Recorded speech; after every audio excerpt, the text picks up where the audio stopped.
말라기 3장 1절에서 6절. 만군의 여호와가 이르노라. 보라, 내가 내 사자를 보내리니 그가 내 앞에서 길을 준비할 것이요 또 너희가 구하는 바 주가 갑자기 그의 성전에 임하시리니 곧 너희가 사모하는 바 언약의 사자가 임하실 것이라. 그가 임하시는 날을 누가 능히 당하며 그가 나타나는 때에 누가 능히 서리요. 그는 금을 연단한 자의 불과 표백한 자의 잿물과 같을 것이라. 그가 은을 연단하여 깨끗하게 하는 자같이 앉아서 레위 자손을 깨끗하게 하되 금은같이 그들을 연단하리니 그들이 공의로운 제물을 나 여호와께 바칠 것이라. 그때에 유다와 예루살렘의 봉헌물이 옛날과 고대와 같이 나 여호와께 기쁨이 되려니와 내가 심판하러 너희에게 임할 것이라.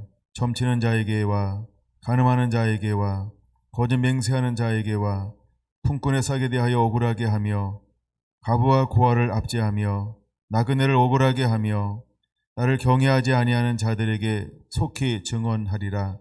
만군의 여호와가 말하였느니라. 나 여호와는 변하지 아니하나니 그러므로 야곱의 자손들아 너희가 소멸되지 아니하느니라.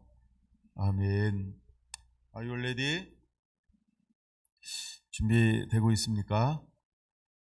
오늘은 28번째 시간, 소제목은 주의 길을 준비하라. 네, 주의 길을 준비하라.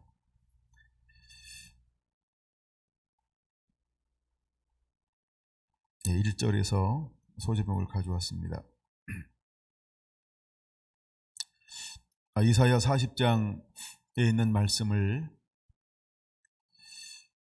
말라기에도 또 동일하게 말씀하고 있습니다. 3장 1절. 만군의 여호와가 이르노라. 보라, 내가 내 사자를 보내리니 그가 내 앞에서 길을 준비할 것이요 라고 말씀을 하고 있습니다. 하나님이 한 사자를 보내겠다 이렇게 말씀하고 있어요. 보통 우리가 사자 그러면 하나님은 구약의 대부분 천사들을 보내셨습니다.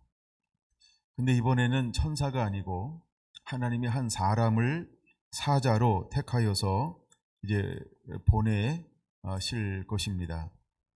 근데 이 사람은 어떤 사명을 가지고 이 땅 가운데 오게 되냐 하면 그가 내 앞에서 길을 준비할 것이요 라고 말하고 있습니다. 그러니까 예수님보다 앞서가서 예수님이 오실 길을 준비할 사람. 그래서 이 사람을 일컬어서 내 사자다 이렇게 말씀을 하고 있습니다. 이사야 40장 3절은 광야에서 주의 길을 예비하라. 사막에서 여호와의 길을 대로를 평탄케 하라 라고 말씀을 하고 있습니다. 주의 오실 길이 어디에서 열려지는가 보면 광야나 사막이라고 표현하고 있다는 겁니다. 광야와 사막은 무엇을 의미하는 걸까? 적막하다, 황량하다. 즉 말씀이 무너진 곳, 하나님을 예배하지 않는 곳, 하나님을 경외하지 않는 곳, 우상 문화가 있고 마태복음 16장 1절에 말하고 있는 것처럼 악하고 음란한 세대여 라고 한 것처럼 진리가 있지 않은 곳, 그래서 하나님의 은혜가 임하지 않아서 모든 것이 핍절된 상태, 이런 상태를 이야기합니다. 근데 주님은 어디에 가서 오실 길을 예비하고 그의 대로를 평탄하게 하라고 말씀하고 있냐 하면 바로 그런 곳에 가라는 겁니다. 메마른 곳에 가라는 거예요. 진리가 없는 곳에 가라는 거예요. 배역함이 있고 배반함이 있고 거절함이 있고 적대감이 있고 완고함이 있는 정말로 어두움이 있고 흑암이 있는 그곳에 가서 주님은 주의 길을 예비하라 이렇게 말씀을 하고 있다는 겁니다. 풍성한 곳이 아닙니다. 은혜가 있는 곳이 아닙니다. 너그러운 곳이 있는 것이 아닙니다. 환영받는 곳이 아닙니다. 그곳은 어떤 곳이라고요? 사막이라는 겁니다. 그곳은 광야라고 하는 것입니다. 메마르고 메마른 그곳에 가서 여호와 하나님은 우리에게 주의 길을 예비하라 이렇게 말씀을 하고 있다라고 하는 것입니다. 하나님이 내 사자를 보내는데, 이제 이 말라기에서 실제로 세례 요한인 하나님 보내신 그 사자, 아버지의 마음을 아들에게로 돌이키고 아들의 마음을 아버지에게로 돌아오게 하는 이 주의 길을 예비할 이 사자는요, 400년이라고 하는 이 암흑, 400년이라고 하는 이 영적인 메마름, 한 번도 하나님의 공식적으로 사람을 보내지 않고 메시지가 들려지지 않았던 이 적막한 가운데 하나님은 내 사자를 보냈다라고 말씀하고 있는 것입니다.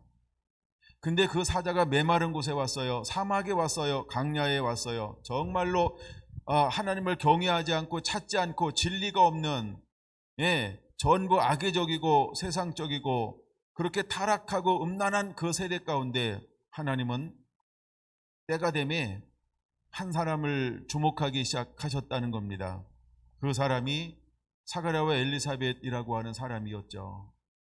여러분, 하나님은 항상 통로를 찾을 때 그럼에도 불구하고, 그럼에도라고 하는 것은 무슨 의미냐 하면 사람들이 전부 강야와 같고 사막과 같고 메마른 것 같고 의로운 사람이 아무것도 없는 것 같은데, 근데 그 중에서도 남아있는 자들이 늘 있다는 거예요.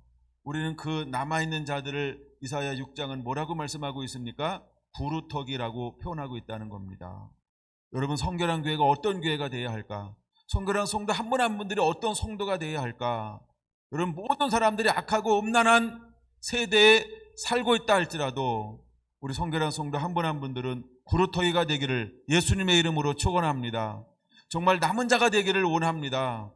하나님이 찾는 그 거룩한 구루터기가 되기를 원합니다.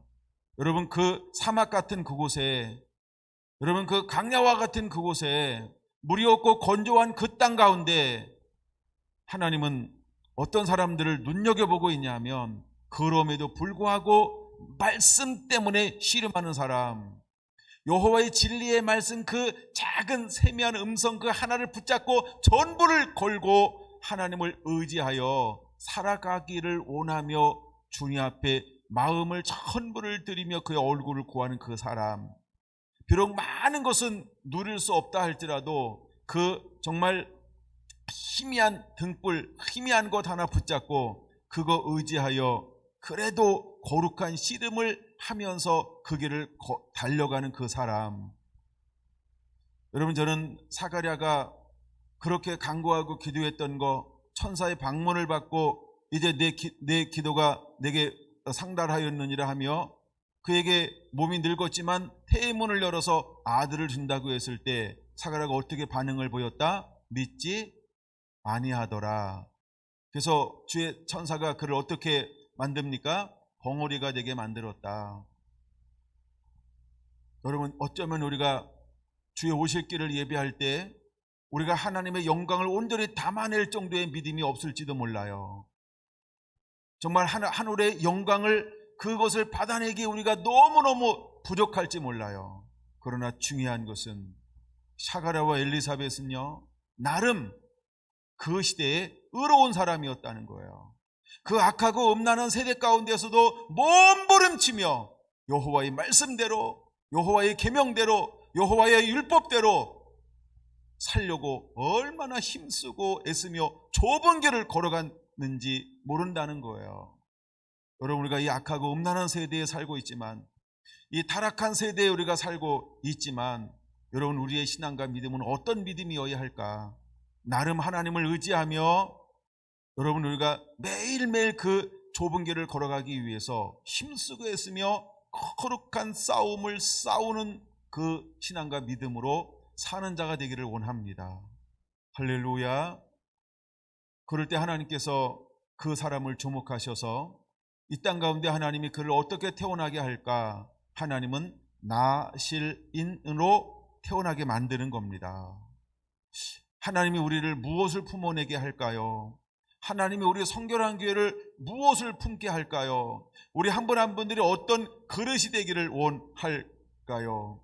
여러분, 하나님 무엇인가 담기 위해서 그릇이 예비되고 준비가 되어져야 하는데, 정말 하나님이 무엇인가를 담아낼 수 있는 그런 그릇으로 준비되어지는 자가 되기를 원합니다. 하나님은 그릇을 만들기 위해서 우리를 때로는 풀목 가운데 던질 겁니다. 때로는 우리를 흑도간 위에 던질 겁니다. 때로는 우리를 표백한 잿물 가운데로 하나님이 우리를 걸어가게 할 겁니다. 여러분, 그것을 통해서 우리가 조금도 부족함이 없는 하나님의 사람으로 만들어지는 그 가정들을 여러분들이 기쁨과 감사함으로, 또한 낮아짐과 겸손함으로 통과하게 되기를 예수님의 이름으로 축원합니다. 신명기 8장에 말씀하고 있는 것처럼 왜 하나님이 그를 낮췄을까? 왜 줄이게 했을까? 왜 목마르게 했을까? 여호와에서 나오는 말씀으로 사는 것을 가르쳐주기 위함이라고 말씀하고 있는 것처럼, 여러분, 때때로는 그 광야가, 때때로는 그 사막이 어쩌면 더 큰 것을 담아내기 위한 하나님이 사람들을 찾고 그릇을 만드는 시즌이라고 하는 것입니다. 여러분, 이때 우리가 정말 코로나19로 인해서 많은 변화들이 일어납니다. 여러분, 전염병이라고 하는 것으로 너무나 많은 변화들이 일어나고 있습니다. 여러분, 이때 우리의 정체성을 어떤 정체성이어야 할까? 그럼에도 불구하고 정말로 하나님의 영광을 담아낼 수 있는 그 좁은 길을 걸어갈 수 있다고 한다면, 우리가 이곳에서 그 길을 걸어가면서 여호와의 영광을 볼 수 있다고 한다면, 하나님은 우리가 능히 그 길을 걸어가는 것을 원하게 될 거라는 겁니다. 여러분, 한 분 한 분들이 이와 같이 주의 손에 붙들려서 다듬어지는 그런 시즌들을 보내게 되기를 원합니다. 내 사자가 라고 말합니다. 여러분, 하나님의 사자가 해야 될 가장 중요한 역할이 뭘까요? 호세아 6장 1절에 말하고 있는 것처럼 여호와께로 돌아오라, 여호와께로 돌아오라, 여호와께로 돌아오라고 외치는 것입니다.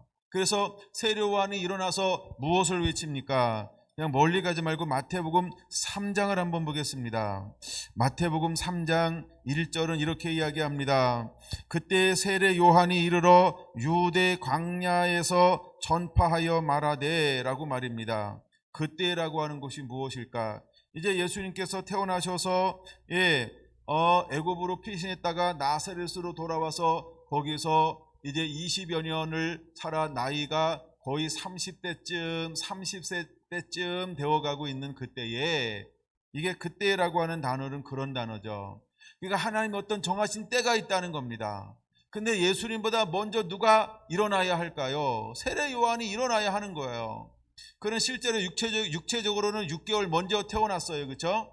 그런 다음에 하나님이 그 세례 요한을 먼저 앞서서 사역하게 하고 있습니다. 빈들에 있는 그에게 여호와의 말씀이 임합니다. 누가복음 3장이죠.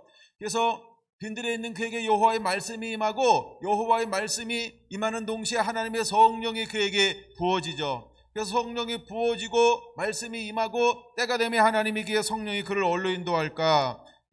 요단강으로 하나님이 그를 인도하신다는 겁니다. 그때 그가 나가서 뭐라고 외치고 있는 걸까요? 어디에서? 유대 광야에서 라고 말입니다. 왜 광야에서 그는 외치고 있을까? 여러분, 광야는 무엇을 상징하는 걸까? 이사야 40장 3절에 말씀하고 있는 것처럼 광야에서 주의 길을 예비하라 라고 말하고 있는 것처럼, 실제로 그는 예루살렘이란 도시로 가지 않았다는 겁니다. 그는 도시로 간 것이 아니고 광야에서, 유대 광야에서 주의 오실 길을 선포하고 있다는 겁니다. 근데 놀라운 일이 벌어지고 있어요. 유대 광야에서 주의 오실 길을 선포하고 있는데 사람들이 어디서부터 나오기 시작하나요? 5절에 이렇게 말합니다. 예루살렘과 5절 봤습니까? 온 유대와 요단강 사방에서 다 그에게로 나와 라고 말합니다. 여러분, 사도행전 1장 8절을 기억합니까? 성령의 권능이 너희에게 임하시면 너희가 능력을 받고 예루살렘과 온 유대와 사마리아와 땅끝까지 이르러 내 증인 되라 말씀하신 것처럼, 여러분, 먼저는 흩어지는 것이 아니고 모여들었다는 겁니다. 여러분, 사람들이 모여드는데 거기에 무엇이 있기 때문에 모여들고 있는 걸까? 빛이 있기 때문에 모여드는 겁니다. 그 시대에 메시지가 있기 때문에 모여드는 겁니다. 하나님의 영광이 있기 때문에 모여드는 겁니다. 하나님의 성령이 그곳에 역사하기 때문에 사람들이 모여듭니다. 근데 사람들이 모여드는데 어떤 사람들이 모여들고 있나요? 6절 이렇게 말합니다. 자기들의 죄를 자복하고 라고 말하고 있습니다.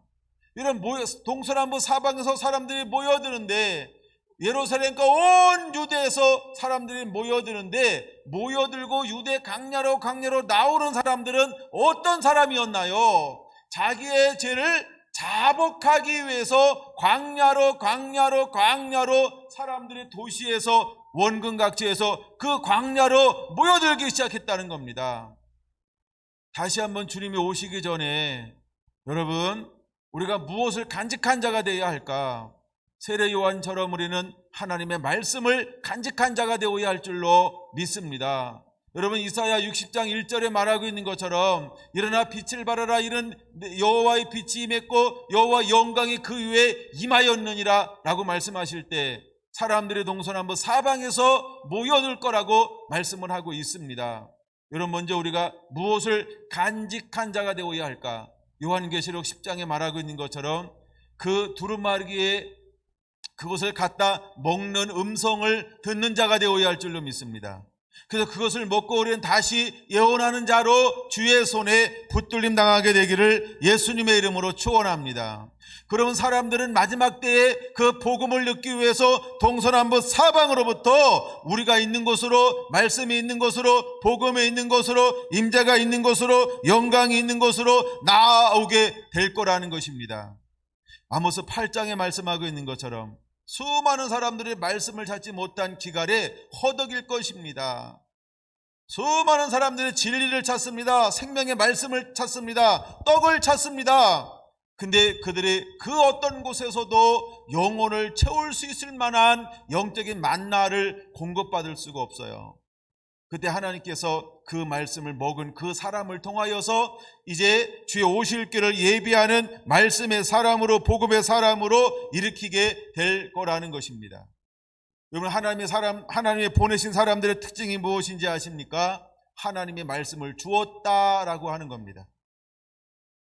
여러분, 하나님께서 말씀을 주었다라고 하는 겁니다. 그래서 이 사람들의 특징이 하나님의 말씀을 가진 사람이라는 거예요. 하늘의 계시를 가진 사람이라는 겁니다.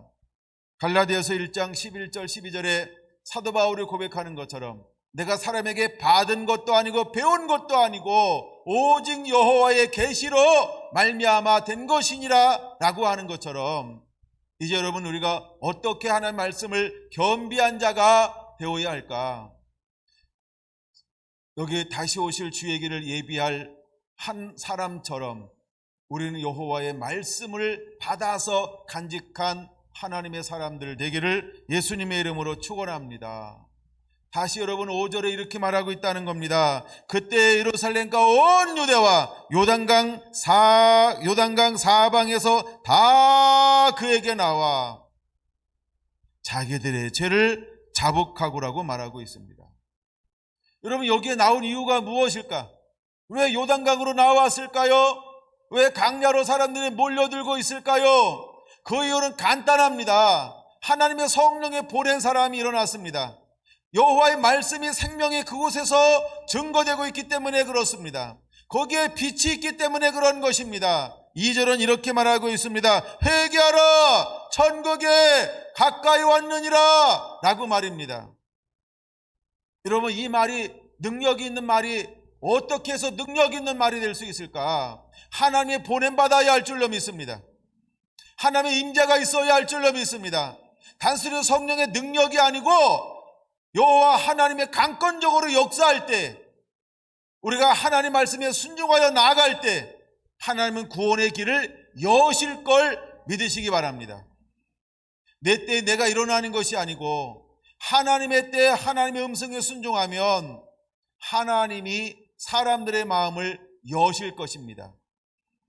그리고 준비된 수많은 심령들이 이 빛이 있는 곳에, 꼴이 있는 이곳에, 말씀이 있는 이곳에 사람들이 나오게 될 거라는 것입니다. 근데 그 시대의 사람들이 어떤 사람이라고요? 악하고 음란한 사람이라는 거예요. 진리가 없어요. 세상 까착했어요. 우상 숭배하며 살아요. 육체적으로 살아요. 세속적으로 살아요. 죄를 짝하며 살아요. 그들은 얼마나 악독한지 몰라요. 그들은 마음이 굳은 사람이고요. 그들은 막 사람들을 죽이는 사람이고 해코지 하는 사람이에요. 근데 빛이 비춰지기 시작할 때 그 빛 가운데 반응하는 사람들이 일어나게 될 거라는 거예요. 할렐루야. 그러므로 여러분, 우리가 거룩한 씨름을 해야 할 줄로 믿습니다. 우리가 거룩한 씨름을 하는 자가 되어야 할 줄로 믿습니다. 하나님은 우리가 그 모든 자족하는 비결을 배우기 위해서 하나님의 때때 우리 여러 가지 환경으로 우리를 움직이게 될 겁니다. 여러분, 그때 여러분들이 아파할 때는 아프다고 얘기 좀 해주세요. 그렇죠? 힘들면 힘들다고 얘기하세요. 그거는 성경적이고 그거는 그렇게 당연한 거예요. 그렇죠? 주님, 연단이 너무 견디기 힘들어요. 연단이 실제로 견디기 쉬운 연단이 세상에 어디 있겠어요? 다 힘들지, 그렇죠? 그때는 여인은 그대로 외치는 겁니다. 주님, 너무 힘들어요 라고 말입니다. 근데 중요한 건 그렇게 기도하면서요, 포기하지 않는 거예요. 그렇게 기도하면서 낭망하지 않는 거예요. 그렇게 기도하면서 그 시험 앞에 굴복당하지 않는 거예요. 그게 중요합니다. 그래서 그 가운데 있으면서 계속 하나님 앞에 호소하는 거예요. 주여, 너무 힘들어요. 주여, 너무 아파요. 그러면 주님이 우리를 아십니다. 때로는 그것을 하나님이 감하시는 거죠. 그리고 하나님이 우리가 연단 될 때까지 하나님이 우리를 보다가 그냥 환경 가운데 놔두시지만 반드시 하나님은 뭐 하시는 하나님이에요? 우리를 도우시는 하나님, 돌보시는 하나님, 건지시는 하나님. 할렐루야. 믿습니까? 여러분, 제가 다니엘서를 읽으면서 우리가 놀라운 걸 배울 수 있잖아요. 만약에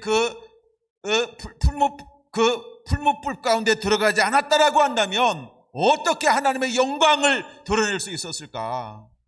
풀무불 속에 들어가기 때문에 무엇을 드러낼 수 있는 거예요? 우리의 하나님, 이스라엘의 하나님, 나의 하나님 드러낼 수 있는 거예요. 드러낼 수 있는 거예요. 할렐루야. 여러분, 우리가 환난 가운데 들어가는 것을 두려워하거나 주저하지 않게 되기를 원합니다. 때때로 하나님께서 우리를 그곳에 들어가라라고 말씀하시면 여러분, 우리는 그냥 순종하며 가는 거예요.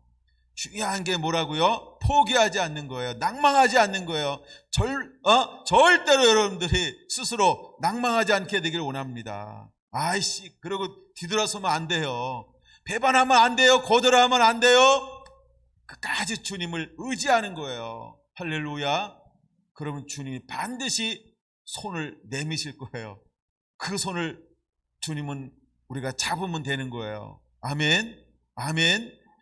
때때로 여러분, 내 능과 힘으로는 도저히 스스로 연단할 수 없는 게 얼마나 많은지 몰라요. 그렇죠? 내가 정상적인 환경에서는 이길 수 있는 이런 기질이나 생활의 습성을 바꾸지 못해요. 강제적으로 일부러 막 그런 환경에 들어가야 뭐 하나 이기고 또 하나 이기고 또 하나 이기고 막 이러는 거예요. 그렇죠? 우리 삶이 얼마나 분위기에 익숙해지는지 아십니까? 3일만 지나봐야 금방 적응하지. 어디 여행 갔다 그러면 첫날 제일 힘들어요. 모르는 사람 처음 만나는 게 힘들지 이틀만 지나봐. 그렇죠? 금방 친해지잖아요. 그런 것처럼 우리가 익숙해지는 건 굉장히 쉽습니다. 근데 익숙해진 것을 우리가 끊어버릴 때 이것 또한 힘들어요. 그래서 하나님이 너 익숙해지면서 좀 변질됐다. 너 그거 없애야 된다. 이러면 하나님이 한번 흔들어 놓는 거예요. 그러면 익숙하지 않은 환경으로, 익숙하지 않은 마음으로, 불편한 마음으로 자꾸 하나님이 허용하는 거예요. 왜 불편한 것을 허용할까요? 너 그거 씨름해야 돼 라고 말입니다. 그 씨름하면서 이기는 거예요. 할렐루야. 할렐루야. 하나님이 우리를 그렇게 일하실 거라는 거예요.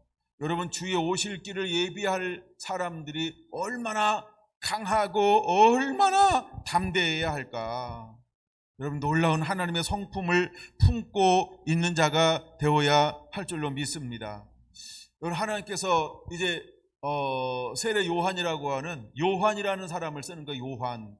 여러분, 요한이라고 하는 것은 어떤 이름의 뜻을 가지고 있냐면 여호와는 은혜로우시다, 이런 이름의 뜻을 가지고 있어요. 은혜로우신 하나님이라는 거예요. 은혜로우신 하나님, 은혜의 하나님. 여러분, 우리 삶 가운데 가장 놀라운 고백 중에 하나가 뭘까요? 그렇죠? 나의 나 된 것은 나의 힘과 능으로 된 것이 아니고 여호와의 은혜로 된 것이다. 은혜라는 거예요, 은혜. 그러니까 요한이라고 하는 건 뭐냐 하면 난 아무것도 아니라는 거예요. 근데 몽땅 무엇으로 됐다고요? 하나님의 은혜로 된 거다. 이게 고백이에요. 근데 그 앞에다가 뭐 하나를 붙였어요. 세례라고 말입니다. 왜 세례라는 말을 붙였을까요? 원래 구약에는 하나님의 사람에 표징되는 게 무엇이냐 하면 할례를 받는 거였단 말이에요. 근데 이제 주님은 할례에서 무엇으로 바꿨어요? 하나님의 사람의 인침을 세례로 바꿨어요. 그래서 세례는 무엇을 상징하는 거예요? 죄 사함, 회개를 상징하는 거예요. 그래서 오늘날도 우리가 세례를 줄 때 어떤 걸 할 때 세례를 주는 겁니까? 회개하면 세례를 베푸는 거예요. 그래서 정말로 내 뜻과 내 마음대로 살지 않고 이제는 예수님을 내 마음속에 모시고 예수님 뜻대로 살기를 작정하십니까? 네, 아멘. 그러면 세례 주는 거예요. 예수님을 내 마음속에 임금과 구주로 모셔드려서 이제 전에는 내 마음대로 살았어요. 육으로 살았어요. 내 기쁨을 위해 살았어요. 내 만족을 위해 살았어요. 근데 이제는 나아버리고 주님 뜻대로 살겠습니다. 주님 원하는 대로 살겠습니다. 주님 이제 계획이 나의 계획입니다. 그래서 내 길 가는 게 아니라 그분이 원하는 것 가겠다라고 결단하는 게 뭐냐면 이게 회개라고 하는 거, 돌이킴이라는 거예요. 회개라고 할 때 우리가 보통 슈브라고 하는 단어를 하나 쓰기도 합니다. 슈브라고 하는 단어를 쓰는데 이 말은 뭐냐면 돌이키다 이런 뜻을 가지고 있어요.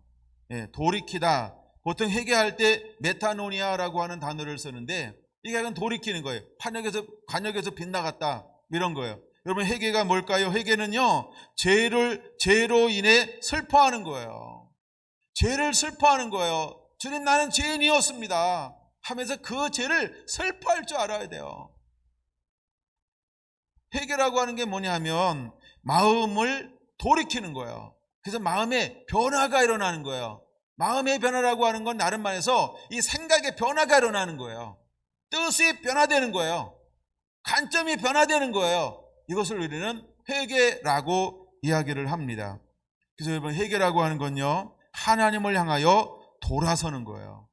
하나님을 향하여 돌아서는 거예요. 하나님을 향하여 가는 것이 회개라고 하는 거예요. 전에는 하나님을 향하여 등을 보였단 말이에요.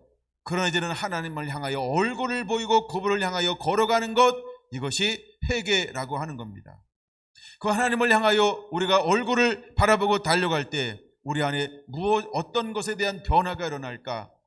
인격의 변화가 일어나는 거예요. 성품의 변화가 일어나는 거예요.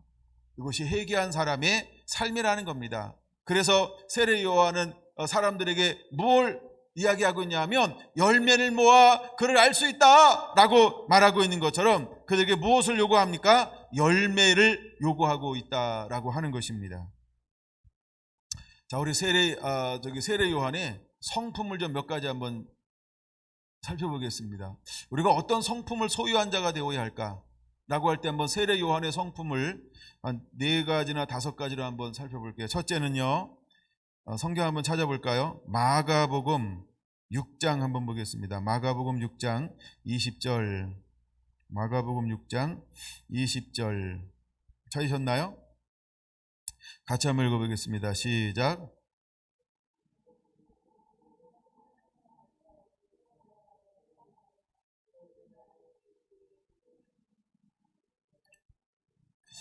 사람들이 세례 요한을 향하여 뭐라고 이구동성으로 이렇게 읽기 시작했냐 하면 두나단을 쓰고 있어요. 이게 인격이라는 거예요.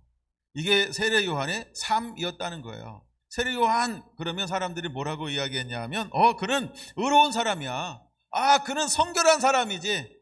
여기서 거룩한 사람이다라는 말은 성결한 사람이야 이 말이에요. 그는 의로운 사람이다. 그는 성결한 사람이다. 이게 세례 요한의 성품이라는 거예요. 여러분 우리가 살면서 어떻게 일컬어짐을 당해야 할까? 우리 안에 이런 은혜가 임하게 되기를 원합니다. 누가복음 3장으로 한번 넘어가 볼게요. 누가복음 3장에 보면 먼저 2절 봅니다. 2절.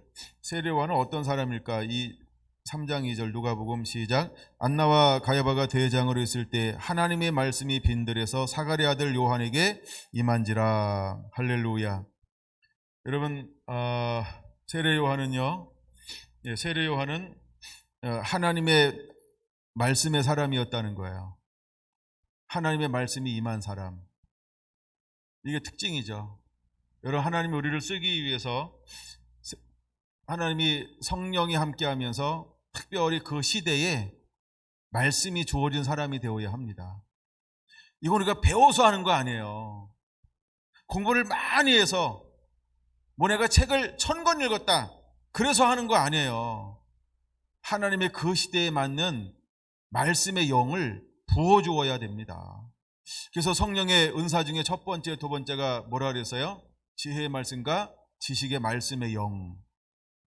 그래서 하나님의 사람들의 특징이 뭐냐 하면 전부 말씀의 사람이라는 거예요. 여러분, 우리가 말씀의 사람이기를 원합니다.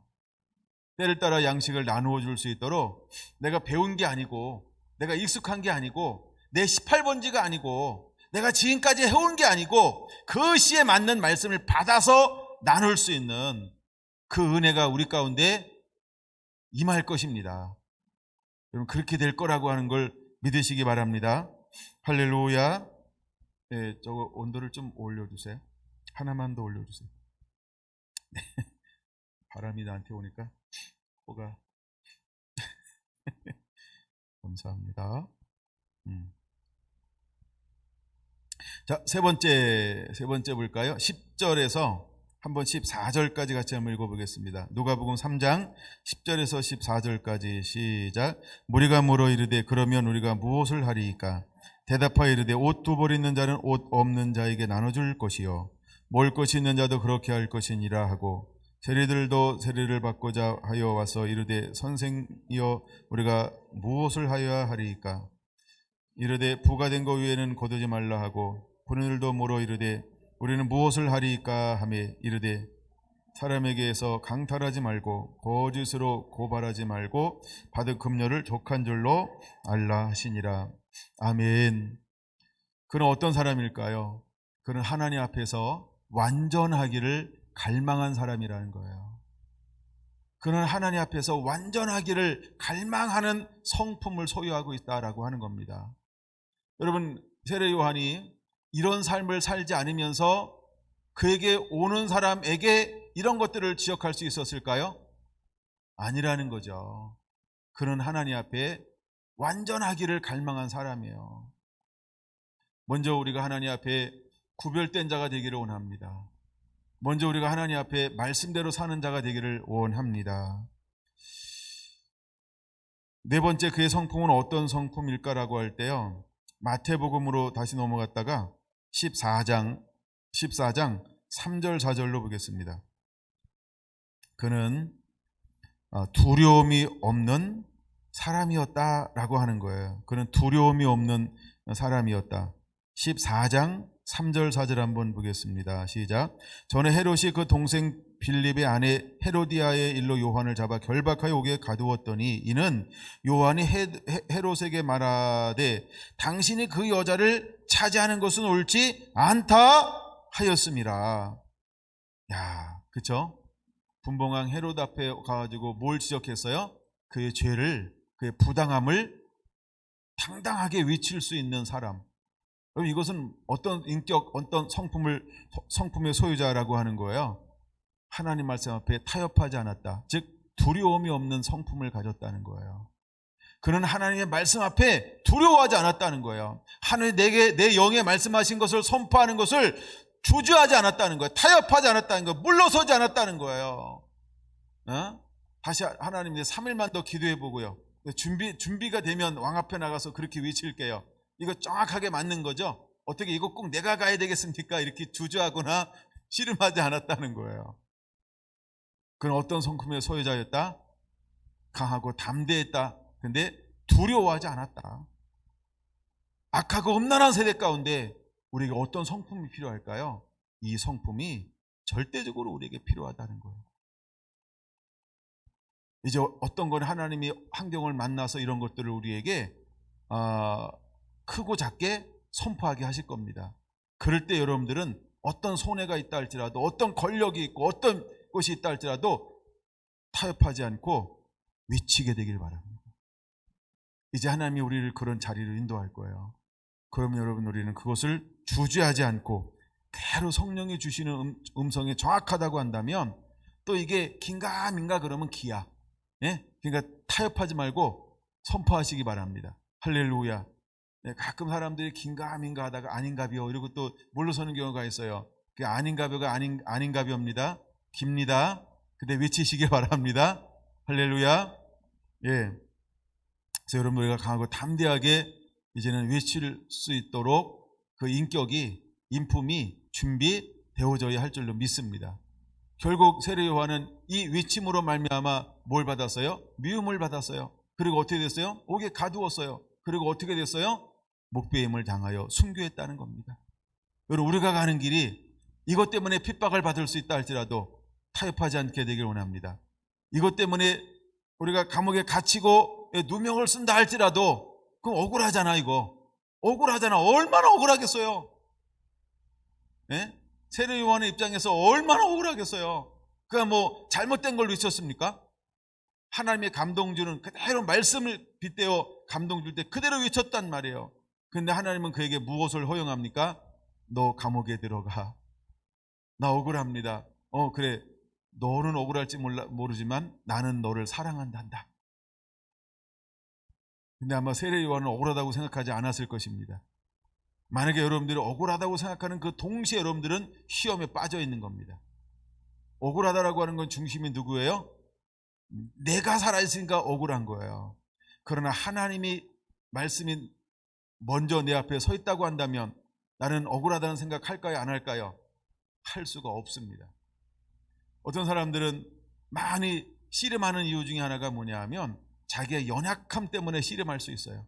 자기의 약함 때문에 씨름할 수 있어요. 그렇죠? 예를 들어 이런 거죠. 말씀을 전했는데 말씀에 걸렸다. 말씀에 왜 걸릴까? 그게 아직 해결되지 않은 내가 살아있기 때문에 그런 거예요. 할렐루야. 여러분, 그럴 때 나를 공격하지 말고, 저는 공경의 대상입니다. 공격의 대상이 아니고 공격이 아니고, 그렇죠? 그래서 여러분들이 자기를 뒤돌아봐서 씨름해서 이기는 자가 되길 축원합니다. 말씀에 여러분들이 걸린다, 이건 무슨 말이에요? 내가 아직 약한 게 있구나. 그렇죠? 내 안에 아직 연약함이 있구나. 내가 씨름할 것이 있구나. 할렐루야.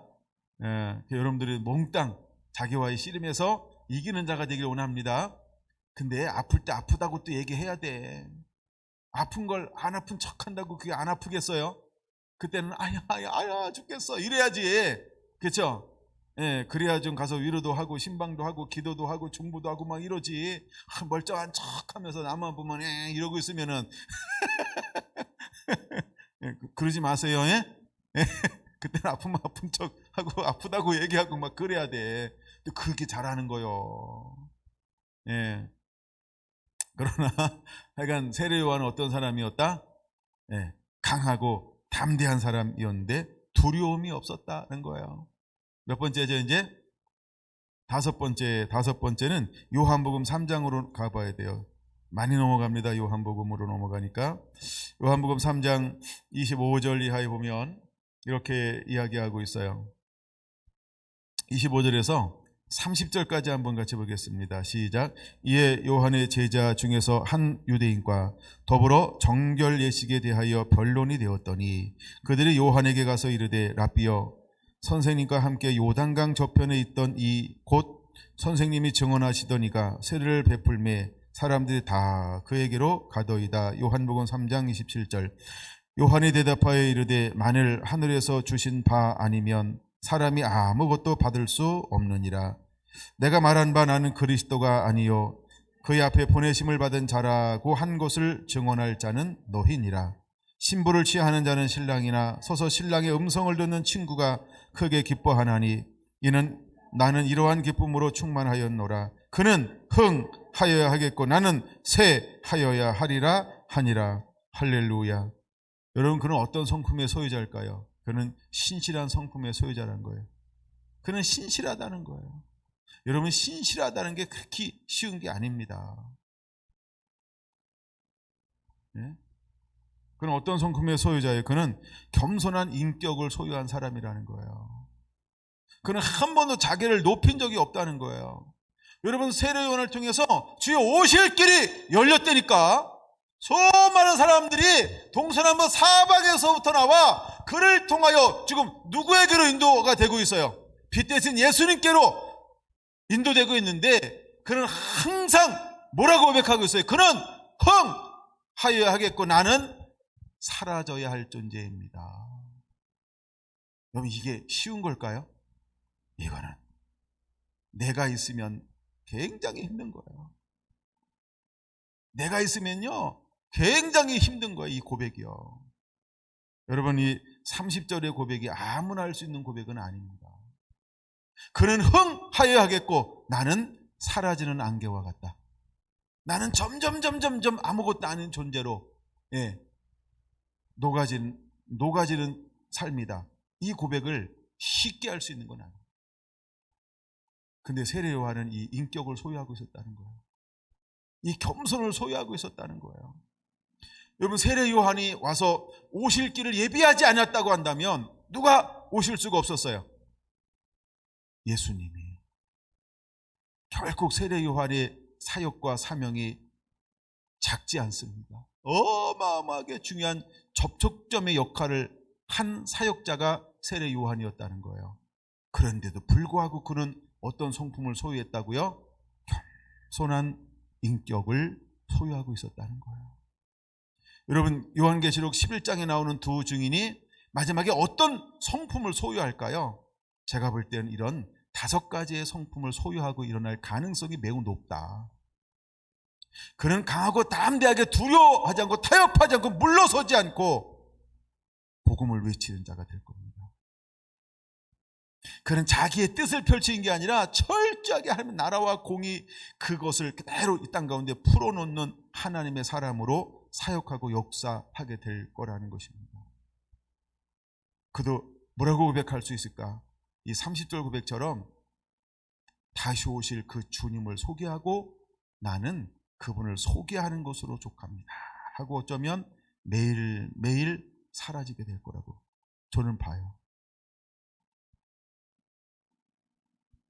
자기는 아무것도 없는 거예요. 여러분, 이렇게 일했던 사람이 누구냐 하면 이 사람이 바로 요셉이었고, 이 사람이 야곱이었고, 이 사람이 이삭이었고, 이 사람이 아브라함이었다는 거예요. 이렇게 일한 사람이 누구였냐 하면 모세가 그렇게 일했다는 거예요. 이렇게 일한 사람이 누구였을까? 히브리서 11장에 나오는 모든 믿음의 사람들은 실제로 이렇게 일했다는 거예요. 빛 대신 그분은 드러났는데 나는 아무것도 아니다. 여러분, 예수님의 고백이 똑같은 사실 하나님 앞에 고백하고 있지 않나요? 나는 스스로 아무것도 아닌 것이 없습니다. 그리고 모든 영광을 누구한테 돌리나요? 아버지 하나님께.